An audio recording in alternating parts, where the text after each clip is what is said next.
Rastet e korrupsionit, sidomos ato të profilit të lartë, vazhdojnë që me u perceptu si problematike, bazuar në shumë vlerësime që janë bërë nga raportet të ndryshme të organizatave vendore dhe ndërkombëtare. Ka kritika se gjyqtarët në raste të caktuara te këto raste të korrupsionit, sidomos profilit të lartë, nuk po dëshmojnë guxim. Këtë thojnë edhe prokurorët në raste të shumta publikisht ku ankohen që aktakuzat e tyre po ju kalojnë, po vërtetohen në pothuajse të gjitha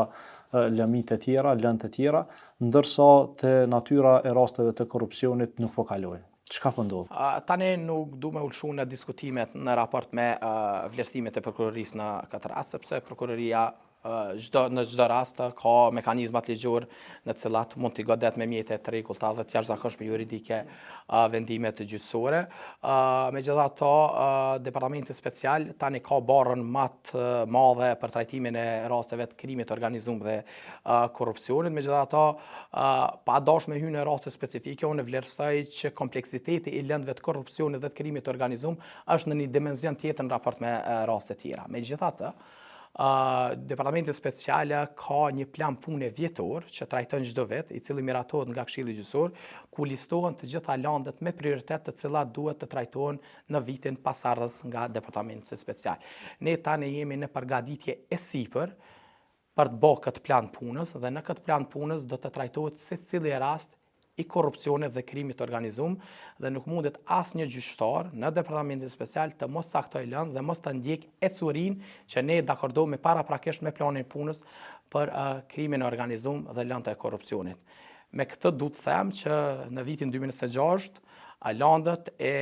krimit të organizuar dhe korrupsionit do të jenë prioriteti parsor i gjykatës themelore në Prishtinë, për shka ne jemi të gatshëm të përballemi dhe të jemi përgjegjës në këtë premtim publik që po e themi në kuadër të planit punës, po pastaj edhe në mbikëqyrjen e zbatishmërisë së këtij planit punës. Në këtë luftën në publik që është zhvilluar mes gjyqtarëve dhe prokurorëve, në njërin anë prokurorët janë ankuar që gjyqtarët s'po kanë guxim, por në të njëjtën kohë gjyqtarët kanë thënë që